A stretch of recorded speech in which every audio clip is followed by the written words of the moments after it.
Hi, everybody. I hope you are all doing fantastic out there, wherever you are, all over the world. Welcome to my live stream.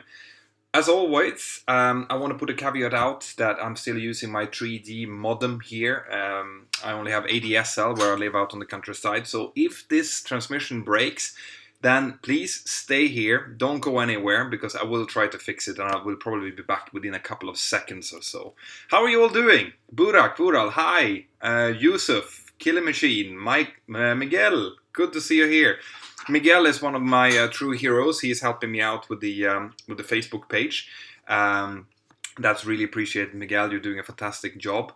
Right, guys. So I want to start off with just telling you how this is going to work. It's going to work just like we did the last time. So what I will be taking the questions from was mainly going to be from my app. So my app looks like this. All right. If you go into settings, you can see that there's a chat function there. If you go to chat, I will see all of your messages there, okay? So I might not be able to answer all of them because they're coming back quite quickly, but I will be going there. And if you really want your question to be answered, and you want to support the channel in any way, then use a super chat. I know it's not available in all countries, but in those countries it is. You can just go in, you can ask your question there, and I guarantee that I will be answering any question that comes up in the super chat, okay? Right, guys. So we shall be starting off. Actually, I had a question on the chat inside of the app that I'm going to start off with, and that is there any difference in what kind of college degree you take if you want to become a pilot? Like, is there anything that the airlines are looking into? And the answer to that is, as always, it depends, because some airlines might be asking for a specific degree, all right? And if they do, you will find that in their recruitment page. So whenever you are interested in joining a specific airline, you always have to go in and look at their recruitment page first of all, because that will state all of the requirements there are. If they are looking for, like a lot of airlines are doing, for example, in the United States, they want you to have a degree. Well, in that case, my experience so far has been that they don't really care what kind of degree it is, as long as it is a degree, all right? So while you might have a benefit from doing aeronautics in whatever way, something that is airline related as a degree, you might, the knowledge will always be there for you, so that is always going to be a benefit for you. It might not be something that actually helps you to get a job. Right. So I say that unless the airlines are stipulating exactly what kind of degree you want, go with something that you enjoy, something that you can use in case something would happen to your airline dream and you want to have something to fall back on. Well, then it's good to have a degree that you can actually use for something else. All right, but that's just my own opinion. Sai 22, I'm sorry to hear that, man. Right. More questions. So let's see. There's coming loads of questions in on the app chat, which I'm really happy to see. Our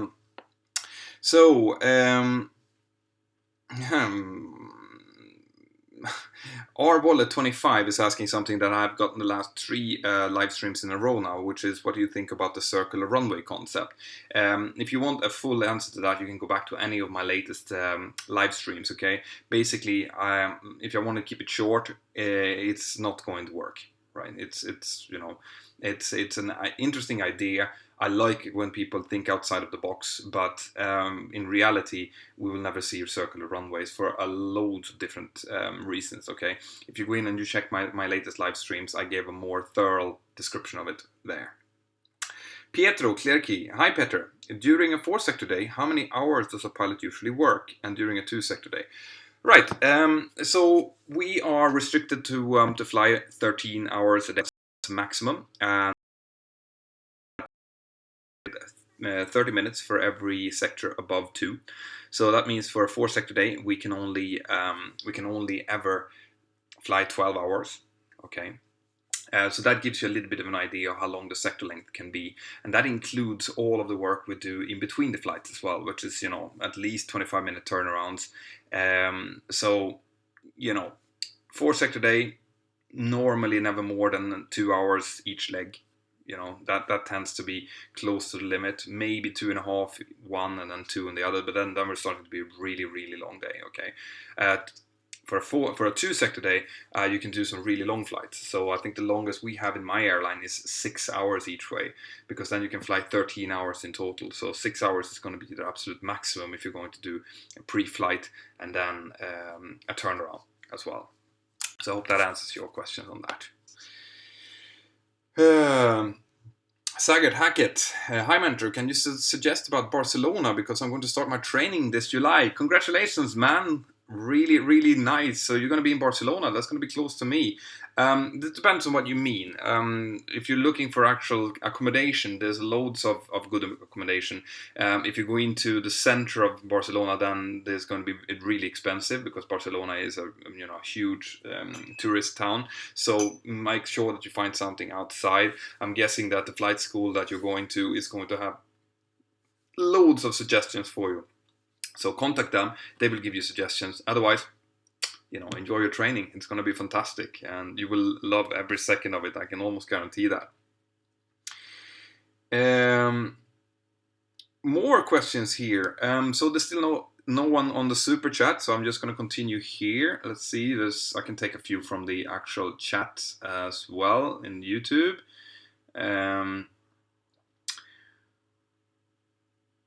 Hi, good guys. It seems that you're talking to each other here while I'm doing this. So, by the way, I'm gonna mention this as well. I have started another project in the Mentour Aviation app, and that is I'm going to feature one of your videos. Okay, if you've done a YouTube video that you're really proud of and you want people to see, then use the submit feedback part of the app and just send me the address of it. And if I like it, I might be featuring it inside of the app. So I will show your work as well, because I want you guys to be involved in this project as much as possible.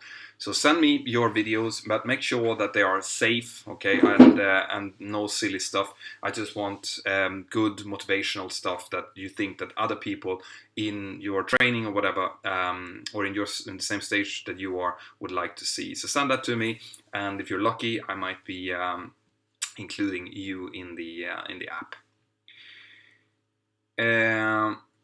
Greetings, Hardik Singhai. Hi, greetings from India. What is done in the psychometric tests of airlines? All right, so this is a question that I'm getting quite often.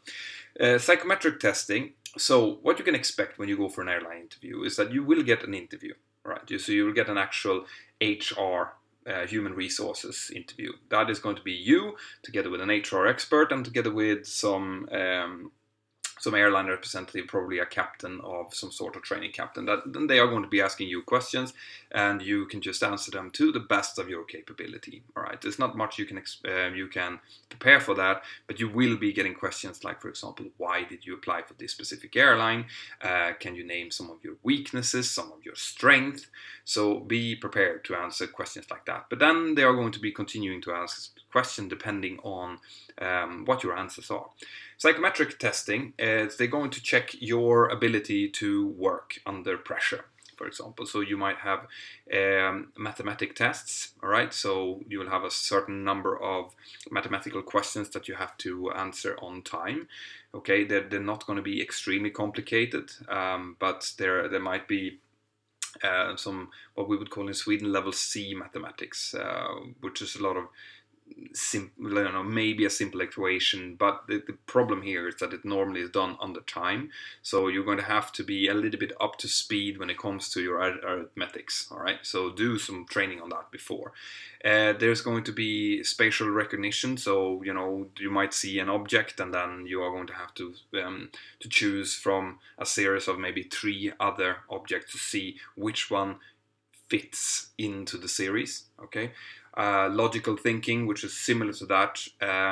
There are loads of variations to this, okay, and you can find, if you just go out and you Google pilot aptitude testing, you'll find that there's loads of websites out there that either give you this for free. I think free pilot aptitude test, if you just Google that, you'll find some examples, but then you're going to have to pay for some of them, and I would probably recommend you to spend 20 euros or whatever on because it will be very similar to the questions that you get in these practice exams. So do a few of those. It's going to make you feel a little bit more comfortable when it comes to it. And that's pretty much it. I remember that I had some tests as well, where I had several things that I needed to do, like solve a math equation, keep track of a clock that was moving, say something at given times during that clock, like every 20 seconds or something. I needed to do a specific thing, just to see that you could do a lot of things and keep track of a lot of things at once. So there are going to be things like that. It sounds scary, but you can, once you're there, you can only do the best you can, basically. But you can definitely prepare for them. And then after that, there was the most of the time, if you're successful in those stages, they will bring you in and they will do a simulator assessment as well. And that is just good to see that you have basic CRM concepts. And this is why I think it's extremely important that you guys maybe spend some money on your MCC course. All right, don't spend all of the money on your basic training and then do a very cheap MCC course at the end, because the MCC course is likely going to be the thing that will teach you how to work in an airline environment, and obviously that is what the airlines are looking for when they hire you. So maybe don't go for the most expensive one, but definitely don't go for the cheapest one. All right. Right, guys, if, like I said, there's loads and loads of questions coming up here now in both the app and in the chat here. So if you have a really important question, or if you just want to support the channel, then use the super chat in YouTube, okay? So, what is sterile cockpit? Is from Saget Haggett. Right, so sterile cockpit is it's a description of how we deal with things during critical phases of flight. So from when we push back until we're up the top of climb, and from top of descent down to when we push up on gate. All right, and during that time we practice something called sterile cockpit, which means that we are only focusing on work-related things. We don't do any chit-chat. There's no distractions, so there should be a minimum amount of distractions. We only focus on what is there, right? What the work needs to be done. Amal Amir. So Amal, when you have specific medical questions, I will not be able to answer them, unfortunately, because I'm not a medical examiner.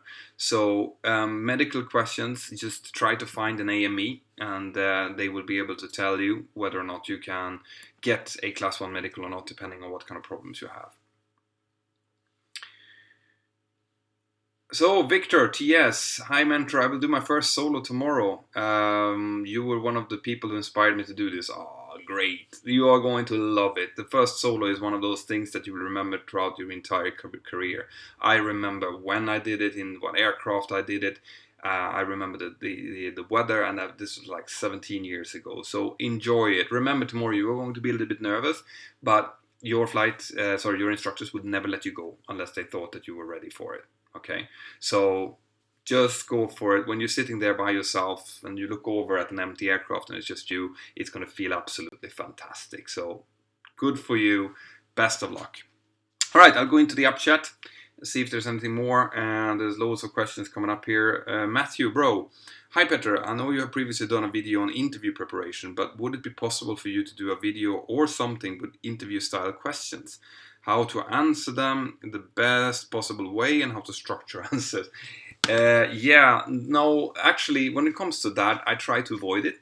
And the reason for that is that I've tried that previously and people have been using them, and some people have been successful and others have not been successful. And I don't want people to come back to me and say, listen, I didn't get the job because I used your answer to whatever question that I got. No, because that's not what the interviewers are after. The interviewers are after your answers and your honest answers, and they're not going to be the same as me. So yes, I could do a video when it comes to probable questions that you might get, but the answer to those questions you are going to have to share. Me sitting here telling you what to do. So I know it sounds like a good idea, but it actually isn't. More questions. I see that you're really active here.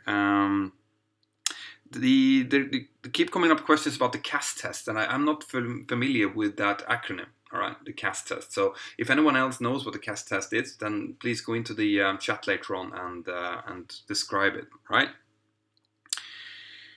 Holika, hi Petter. What would you say is important to focus on during the IFR training stage? Anything specific that can be helpful in preparation for an airline job interview? Well, The IFR stage is all about instrumented flying and keeping track of procedures and stuff, and it's all important. Okay, you're going to need that as a base of your entire future career, because when you start flying in the airlines, that IFR training is going to be used every single day. Okay, so concentrate during it. Now, the IFR stage is also single pilot, which means that it's not really similar to what you will do when you actually go in for the airline. So I would say that concentrate on doing that well, concentrate on understanding the procedures and remembering the air law involved, and then when it comes to preparing for the airline stage, that will be during the MCC course. So use the MCC course and the jet orientation course, if you're going for one of those, to the fullest extent, to make sure that you are as well prepared as possible for your airline assessment. Right. When do we disengage the autopilot while landing, and how many feet? Yeah, so that depends on what kind of weather it is, what kind of approach you're doing. If we're flying a normal ILS approach and it's really poor weather, well, then we might wait until very, very far down. So a normal Cat 1 ILS, maybe 300-400 feet when we disconnect. And in like a non-precision approach, it might be significantly higher, maybe around 800 feet or so. Or if we're doing a visual approach, we might disconnect way, way further out than that. So it depends. It depends on what approach, and especially what weather and what the traffic situation looks like. Good weather, very few traffic around, well then we like to hand fly it a little bit. Otherwise, we use automatics as much as possible. PM Weisner, how is the mood during flight? Dead serious, or are you joking around sometimes? Combination. You need to know when it's time to joke around and when it's time not to. So basically, the more sterile cockpit, the more serious it is. So definitely during like pushback, taxi out, takeoff, initial climb, and so on, and even up until top of climb, we tend to be fairly serious. Okay. But during cruise, there's going to be plenty of time to kind of sit and joke around and talk about stuff and things like that. So, it depends. And it also depends on what pilots are flying. So some people are really stiff and never joke around. I always try to lighten up the mood, have a good day. That's very important for me. Guys, so there's loads of questions here to this, then use the super chat. And actually, I find it's a little bit weird that there's been no questions on the super chat. So just tell me if it's not working. If any one of you have tried to use the super chat but it doesn't work, then let me know. Actually, there we go. So Tim Porter, congratulations, you're the first one in the super chat. Who trains the training captains? Who trains those guys? Who is at the top? So, very good question. So in order to become a trainer, you need to be instructed by a senior instructor. So when you become a simulator instructor, for example, like I am, you are instructed by other higher up simulator instructors. And in order to be checked out as a simulator instructor and examiner, you need to be checked out by a senior examiner. Okay, there are only a few of those in each airline. They are specially recruited or specially selected by the licensing authority in that country. So those are the only ones who are allowed to check you out as an examiner, for example. So when it comes to, for example, the line trainers will have a senior line trainer looking after them. For example, I am one of those. So I will have, at my base, I am working together with a team of very, very skilled line training captains. And when it's time for them to be checked to make sure that they're up to scratch and they're doing a good job, well, then I check them.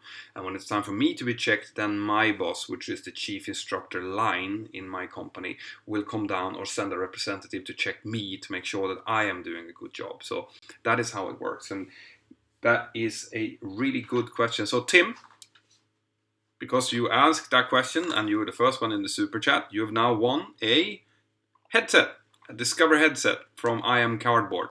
So Tim, if you could just send me an email on mentor.pilot@gmail.com, I will send out this headset to you. So congratulations and thank you for using the super chat, and thank you for supporting the channel. You see, there should always be an upside to helping out. Congratulations. More questions. So I'm going to the app chat again here. Carol, have you ever said number one to the flight deck? Yes, I have. I've had some medical emergencies which have required me to call that. That is a specific call to let the cabin crew know that something is going on. The captain really needs to talk to them. So generally, it's some kind of emergency related. The Flight Sim channel on the Super Chats. Thank you very much. So the Flight Sim channel. Hi Petter, what is the best part of your job? There's many good parts of my job. I would say that the best part of my job is probably the fact that no 2 days are ever the same, and that it's constantly a variation. So that just the fact that you're shifting between earlys and lates, it might be hard for some people, but I actually like the fact that you get to sleep in half of your time, and you get to come home early on the other half, and you get a lot of off time. Apart from that, like I was saying, every day changes. There's always something new. Even if the procedures are the same, you still, every day when you get to work, you never really know what's going to happen, and you can be sure that something that you didn't expect was going to happen will happen. So it never gets boring, basically, which is a good thing. And now I'm an instructor as well, so my job is even more varied because I get to go into the simulator. I fly a little bit, fly 3 weeks, and then I'm into the simulator 1 week, and that is absolutely fantastic. That mix is great. Stefano Silva, where is the super chat? The super chat is there. It's that little dollar sign that is below you. It's not available in all countries, so I'm not sure if you can all see it, but you can try it, and if it is available in your country, YouTube will tell you so. More questions. Primos Grobin, is it too late to start flight school when you're older than 25? No, it's not. You can. Most people, I would say, probably start around 23 to 25, so not a problem at all. When I was visiting Scandinavian Aviation Academy, they told me that they were a little bit careful when you started to be above 35, but that's just their own school thing. I have met people who started their training when they were 50 and still got a job. So it's basically never really too late. However, some factors might be affecting it. It might make it harder when you get older, especially when you get a family and you have financial duties, as in paying bills and stuff. It might be hard for you to fork out that amount of money and also have that insecurity of finding a job or not. But possible? Absolutely, everything is possible. Red Headley, hi, should I get my PPL before I go to college? Well, if you want to. If you're going to go through the modular route, you can do that, absolutely, which means that you can go out flying with your friends in college, which is probably going to be good fun. I don't think that it doesn't help you to become an airline pilot quicker, because you might as well do that after college. But sure, absolutely. Facing one direction. Well, that's not actually something they do by design. It's just the fact that when we switch off the hydraulics, then the rudder will just, hydraulic pressure, it won't be centralized, which it is normally. It will just be moving over with the wind, and that's why.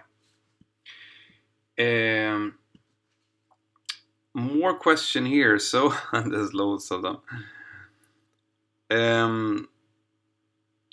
So, what are meals like on your airline? So, this is a good one. So, in my airline, we actually bring our own food. Okay, and that is actually by choice. It was by choice a long time ago, where the airline asked if the A wanted to have in-flight food, or B wanted to have a little bit more higher salary. And then there was a vote, and people voted for bringing their own food. And that solved a lot of things for the airline, because it meant that they didn't have to cater for crew meals, which was good for them. And it also solved the problem of the pilots not eating the same thing, because that is actually true. We're not allowed to eat the same thing. But of course, if you bring your own food, that is never ever going to be a problem. So it solved a lot of things, and people kept happy. And to be perfectly honest, when you're flying short to medium haul, it's quite good actually to have healthy food, but then you can have complete control of that yourself. However, it does weigh a little bit, so it does fill up the flight bag a little bit. More questions. This is great, guys. I really love hanging out with you. Guys, once again, I want to push my app. Oh, by the way, I'm going to do a test now, okay?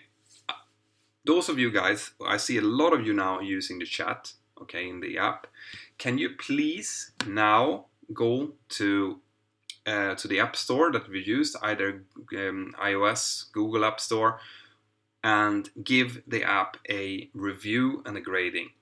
Okay, it's really important, really important for me to reach more people, because every single country has their own app store, and just because 100 people have given the app a review before, you might be the only one in your country who has done it, and unless there's at least 6 people who does it in each and every country, the grading of the app will not come up in that country. So please, can you go out and give the app the grading and rating that you think it deserves? It's really appreciated. And if you can do it now, even better.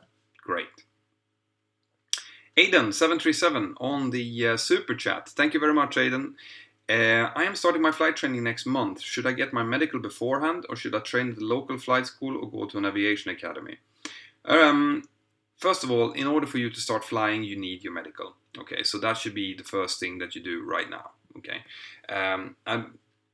it's kind of I'm wondering a little bit, because if you're saying that you're starting next month, you should already know where you're going. All right, you should already know if you're going to a local flight school or to an aviation academy.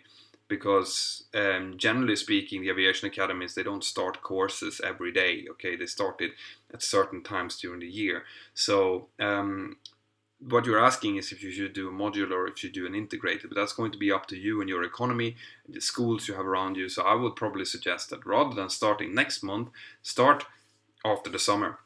Take the time now to really investigate this. And this is something I think is extremely important for all of you guys who are listening to this, right? You need to do proper research. You have to, okay? You have to look into what schools you're going to use, because it might be the difference between you paying 70,000 euros for a poor school or 39,000 for a really good school. You can get great training for half of the price, just by spending a few weeks investigating and looking into and talking to people.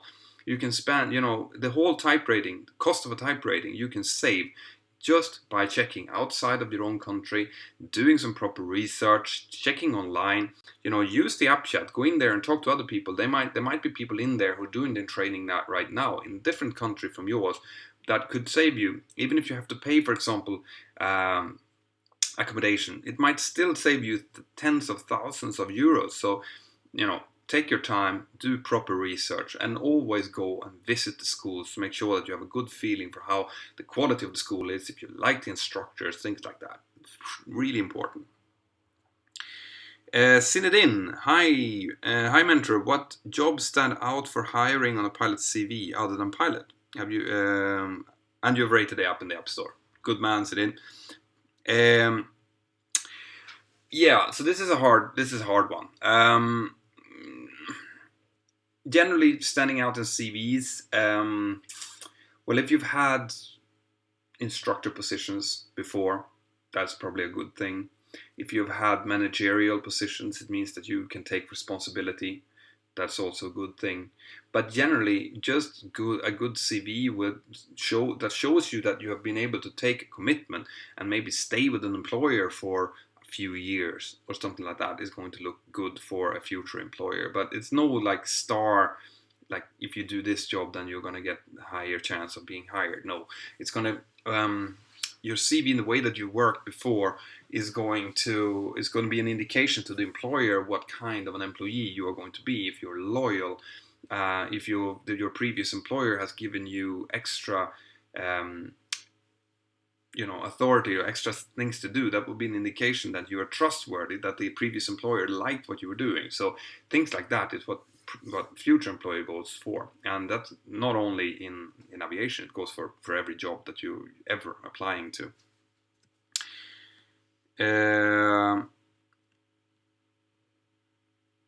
Jake Wool 13, where did you last fly to? Alright, so that's a good question because we fly so much. Last flight I did was to Oradea in Romania.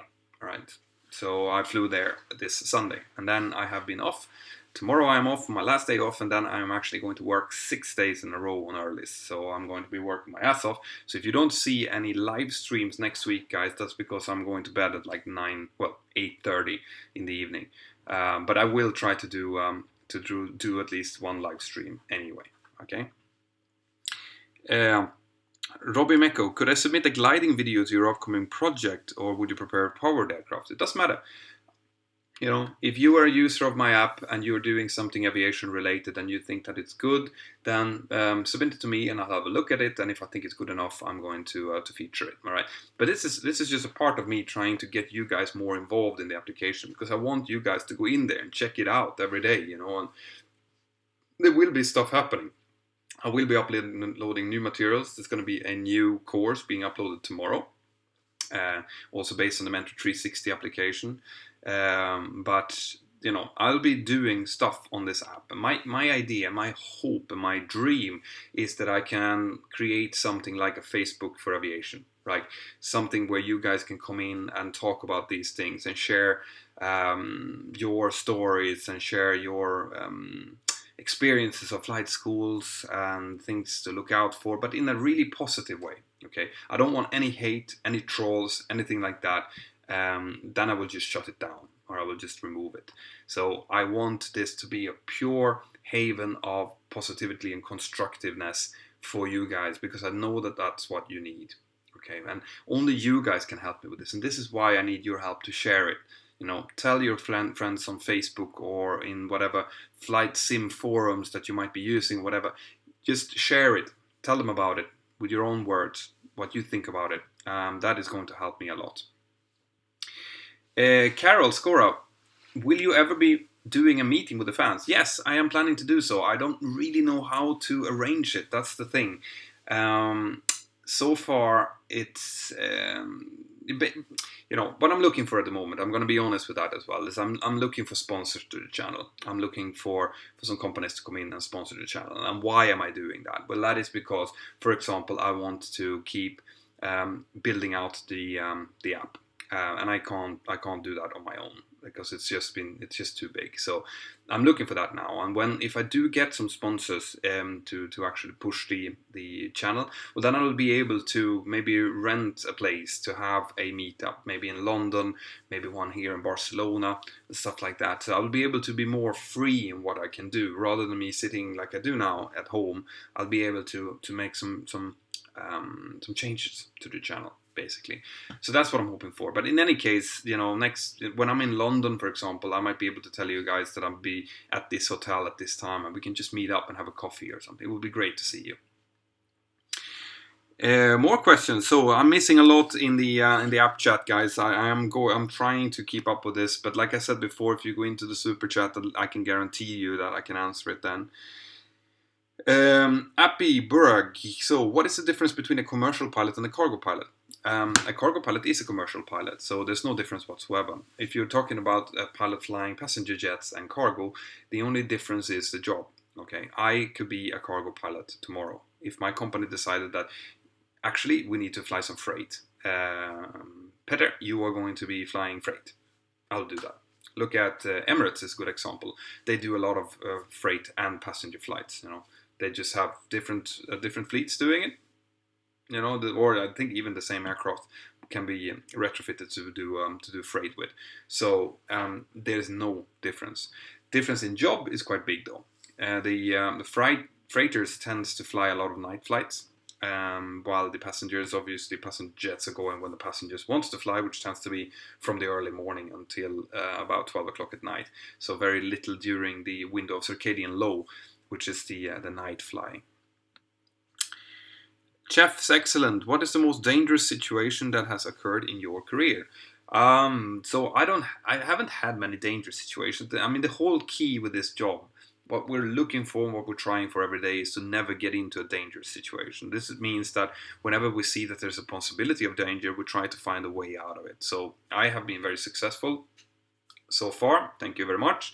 It can happen. I've had some minor technical stuff like flap problems and medical emergencies and things like that.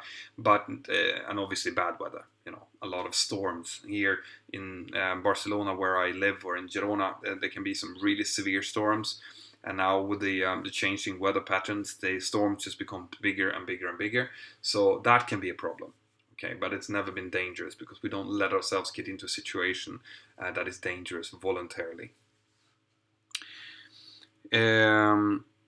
So, what is the range of the emergency frequency 1 to 1.5? That depends on a lot of things like atmospheric things, the curvature of the Earth and stuff. But the thing with 1 to 1.5 is that everyone uses it all over the world. So if you transmit on 1 to 1.5, as long as there's a VHF receiver somewhere that is listening out, they will be able to hear you, or other aircraft might be able to relay your information. So 1 to 1.5 doesn't have a fantastic. There is formulas how to calculate exactly the range. I can't remember the formula right now, but you will, most of the time, unless you're out of the ocean somewhere, you will be able to reach someone 1 to 1.5. Sheshkovs, is there any eye position indicator in the 738? How do you adjust your seat to have the best view? No, not like I guess you've seen Captain Joe's video about the eye indicator on the Airbus. No, we don't have anything like that, but we do have a description in the flight crew training manual on what you are supposed to be seeing when you're sitting correctly. And what I tend to do is that there's an armrest, okay, on the side. We put down that armrest. That should be in line. The front of the armrest should be in line with the forward part of the center pedestal, just where the forward part reaches, or the throttle column. That's one thing. And then height-wise, you sit as high so that you can see a little bit of the upper part of the glare shield. And then obviously when you look down, you should see the primary flight display and the navigation display perfectly behind the yoke. So if you have that combination, then you're sitting in the correct place. NIS 3 Dorian. So, Mentor, can you talk about different approaches, please? Yes, I can, but I prefer to show them. So, different approaches is going to come up as a separate course in the Mentour Aviation app. All right, I'm going to be doing non-precision approaches. I'll probably do one VOR, one localizer with the circling, and ILS approach. And it's already, when it comes to Cat 3 approaches, I'm going to release the Mentor 360 videos about Cat 3 approaches maybe next week. So there will be approaches, because me sitting here just talking about them is not going to be very interesting. I can promise you that. So more MK Drinan 55. What do you do to relax in your free time? How do you get away from the stress and complexity of the job? It's surprisingly easy to relax as an airline pilot, because once you're done with your job and you put the parking brake on and you get off the aircraft, well, then you are off and you don't need to really think about the job, which means that the stress releases fairly quickly. The stress is what we call acute stress, which means that when you're flying, something might happen, the stress becomes immediately, and you deal with it, okay? But there's very little latent stress. There's very little stress that kind of lingers. You know, the kind of stress you have when you have a job that you need to do that is hanging over your head. Well, we have very little of that, fortunately. So what I do is I try to hang out with my family. I do work a lot with the channel, and with the app, and with the Facebook page, and with Instagram. So I'm trying to build this whole community, which I'm sure that you've noticed. That I do, and actually that de-stresses me a little bit, even though it's actually causing a little bit of stress as well. But I try to go out running, right? I really like going out running, because that just kind of zeroes my head, and it relaxes me. Or I go for really long walks with my little dog, because it's fantastically beautiful here. Like Catalonia, if you ever get here, it's one of the most beautiful places on earth. So I do all of those things, which really helps me relax. And also I have something that I call power spots. Okay, so I have myself associated with calm and relaxing. And when I can, I go there, I sit down, I chill, and I try just to relax. Or if I can't go there physically, I actually just sit down in a sofa somewhere and just imagine myself being in these places, concentrate on my breathing and relax, which is kind of like a form of yoga, I guess. But something like that, just to chill out. There's loads of techniques like that. Chef Excellence, how difficult is it to get a job as a cargo pilot? Yeah, no, it's as difficult as getting a job as a passenger pilot. So you have DHL, you have the big cargo companies, and they are recruiting pilots fairly often. They do normally require pilots to have some experience before, so it's not that easy, but it's perfectly possible, just like with everything else.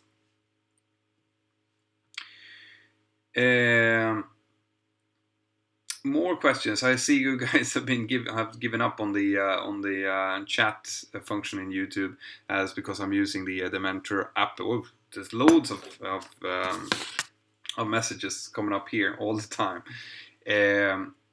I'll take some questions here from the normal chat as well. So, what do you think of the Dublin runway 26 approach? You mean runway 28? Because I haven't done any approach into runway 26. If you mean runway 16 or 28, because those are the ones that I've done into Dublin so far. 28 is very easy. 16 is a fairly short runway with a very wide runway, which gives a very, very, very strange kind of visual view picture when you get out of the clouds. But they're both fairly doable. I've done way worse approach. Actually, I flew into Leeds Bradford last week, and Leeds Bradford, that is a bit of a tricky place. Always crosswind, always a very steep glide slope, loads of VFR traffic, stuff like that. So Leeds is a bit of a challenge. Have you ever landed in the Isle of Man? No, I haven't landed in the Isle of Man. I don't think the 737 actually go there.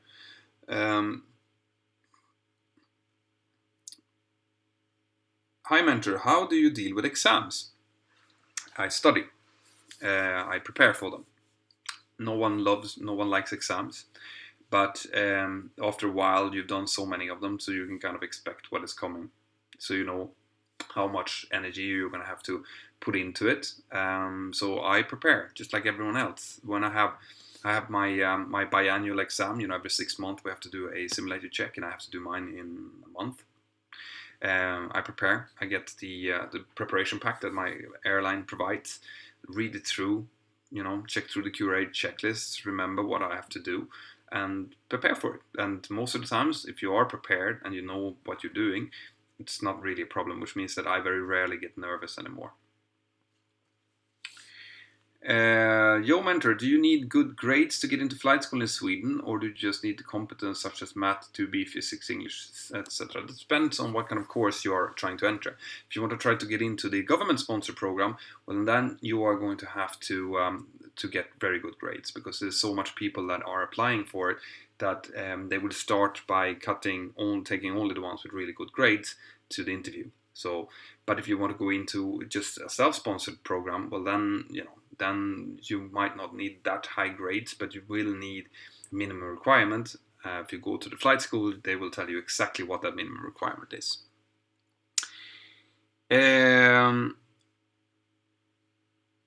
So, let's see, more questions here. How can you prepare for GCSEs? Well, I have never done the GCSEs, but I guess that's just like any other high school or college examination. So you have to study, and you have to study a lot, and you have to realize that even if you don't feel like studying, even if you think that the subject is not very interesting and it's not going to help you to become a better pilot, it doesn't really matter, because you need to have good grades. And if you don't have good grades in a completely unrelated subject, it might still stop your chances, right? So focus on your goal. Understand that goal might include you having to work really hard in subjects that you're not interested in, but realize that it's for a bigger cause, right?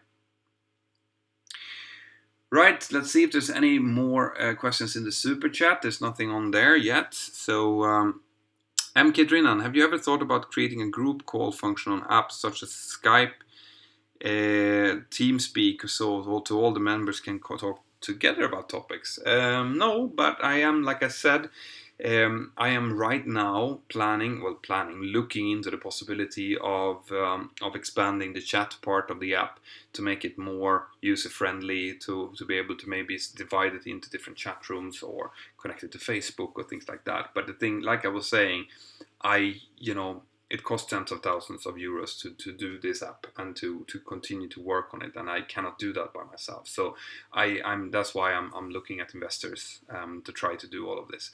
But believe me, I am doing whatever I can to make this better for you guys, because I do want this to become an aviation hub.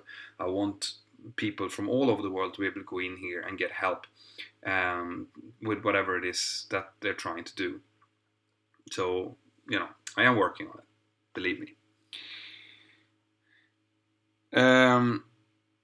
So, what is the concept behind missing windows on a few aircrafts? Is something to do with air pressure? Please answer. Missing windows. You're gonna have to specify that a little bit. Do you mean the places that some rows doesn't have windows?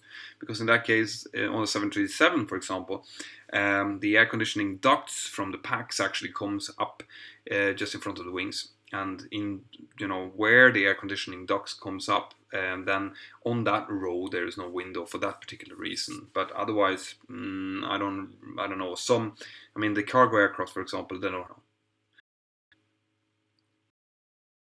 need to 737, and you need two autopilots to do an autoland, because if something happens with one of the channels, the other channel have to be able to take over. And in the case of the 737, we have a fail passive system, which means that the other autopilot will notice. Let's say you have two autopilots. Okay, one autopilot says that we should be flying here. They're both saying that we should be flying like this, and then all of a sudden one of the autopilots says, actually, I'm going to fly like that. Right, so then what's going to happen is that the autopilot, stand by 1 second.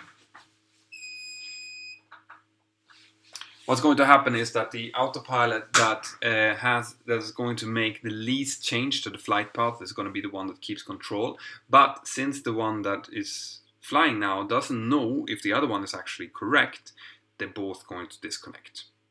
All right, so that's what the fail passive system is. It means that it will maintain whatever they were doing in the beginning, but it will disconnect just to show that I don't really know what's going on. So just to be safe, I'm not going to continue like this, and then we would make a go around. So it's a redundancy system. It needs two autopilots in order to do a Cat 2 and Cat 3 landing, and that is just because it brings us down to such a low height. Okay. Right, more questions, guys. Guys, I'm going to start finishing this thing up. So if you have any more really important questions, then go into the super chat now, because I've been doing this for almost 50 minutes and I'm starting to run out of voice. Let's see, I'll take a few more questions.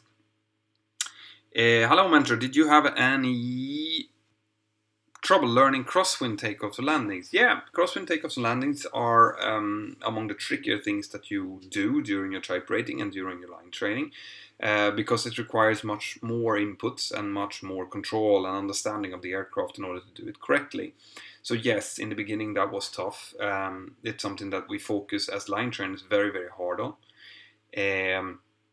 But once again, it's very hard for me to sit here and explain exactly how you have to do that. They are tricky, but they're also more fun. In my view, the crosswind landings and especially the crosswind landings are the most fun landings to do, because you really have to kind of fight the beast down, make sure that it puts itself where it's supposed to, and it shows you that you're in control rather than the aircraft. So I like doing crosswind landings.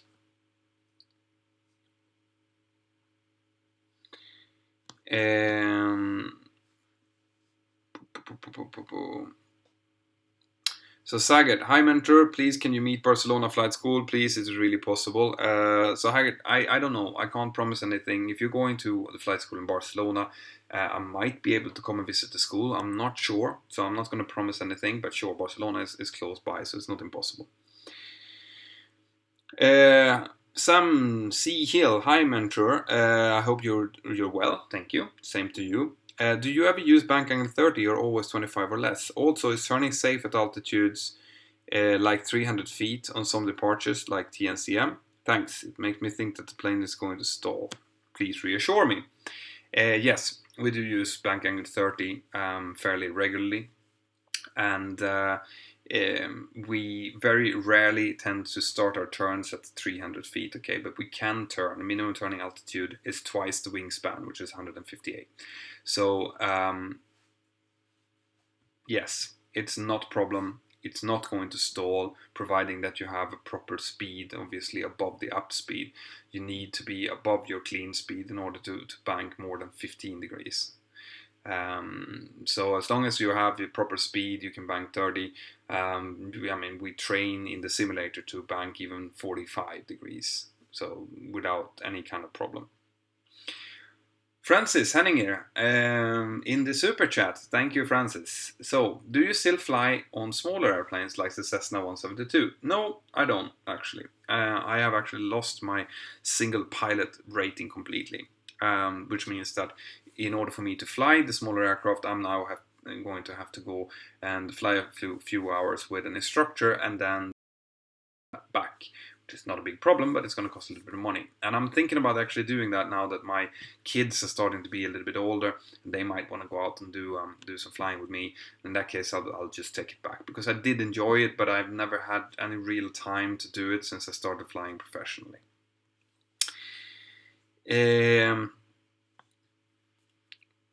Cool. Stora Carol, have you seen Keelak landing in crosswind? What do you think about that? Yes, actually, I put it out on my Facebook. It's probably one of the first places it came up on. Yeah, so what I want to say with that is that I'm not in critical phases of flight. Okay, I don't think that people should be focusing on looking good on camera when you're landing an aircraft. Now, he is an incredibly skilled pilot. Sorry, you know what that is? That is my wife's egg incubator.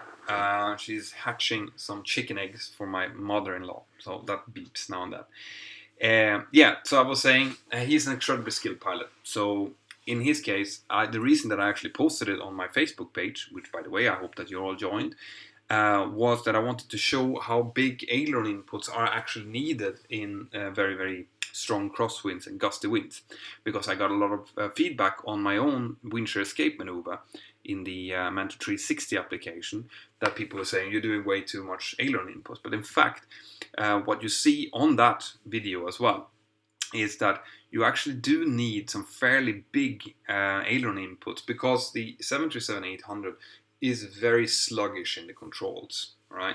You need to do a fairly big input in order to get the airplane to actually start to react. So when we feel that there's a gust about to kind of tilt the aircraft, then we counteract it, and we counteract it before it actually starts. So what you see as really big aileron input, actually, if you will be able to see the horizon at the same time, you will see that it doesn't even move.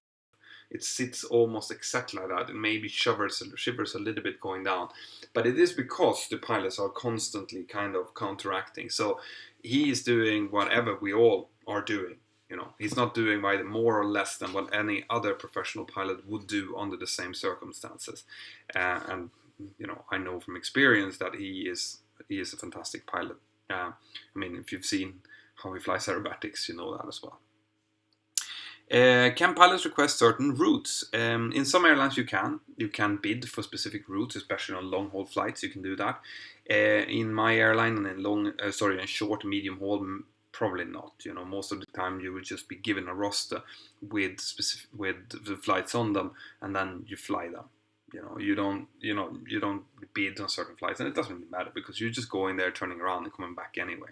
On long haul, it actually makes a little bit of sense, Maybe you know a good pizza place in New York and you want to fly there, or maybe you know the best coffee in the world comes from Seattle, let's say. So maybe you want to go there and buy that coffee, just as examples. And this tends to happen late in your career when you have high seniority. Then people start to kind of cherry pick what flights they want in the flag carriers.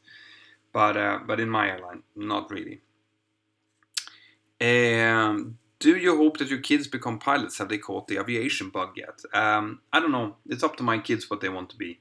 You know, I'm going to support them if they want to be anything, whatever they want to be. I'm going to try to support them.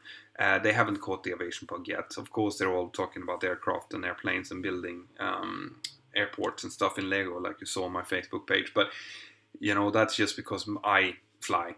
And you know, no matter what you do as a dad, your son is going to think it's cool up to a certain age. That's it. Guys, I think I'm going to try to round it up.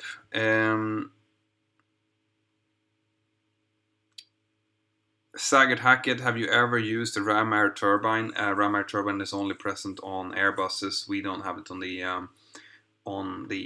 Boeing, because we have a dual battery pack that keeps us with minimum electrical power for up to an hour. So we don't need a ram air turbine like the Airbus does. Saget, if you know, it doesn't help that you're sending out 15 questions in a row. Actually, that just stops other people from asking questions. Have you ever flown to Innsbruck? No, I haven't flown to Innsbruck. I've seen the approach. I haven't actually flown it myself. So, Skokaros, when is the next live stream? I don't know, because now I'm going in, like I said, I'm going to go in and fly earlies for 6 days straight, out of which 4 days are 4 sector days, which are really long days. So I doubt that I'll be able to do anything during that weekend. In that case, I'll probably do one maybe next Friday or Saturday. I might be able to squeeze in one a little bit earlier, maybe like it's 1800 Zulu or something, just before going to bed. But I can't promise that I'm going to be doing more live streams during the week that's coming. And if I don't, it's just because I'm flying. And this, unfortunately, is the truth over the summer, guys. I have been working a little bit less now during the winter, but now from basically this weekend onwards, I'll be flying full time. So what's going to happen is that you're going to see more pictures on my Instagram, pictures on my Facebook page. Probably I'll be able to do some shorter videos as well. But that's basically it. So there will be a little bit less from me during the summer, unfortunately. But I will do whatever I can, and especially I will go into the app and answer whatever questions that I see, things like that. But it will be a little bit less.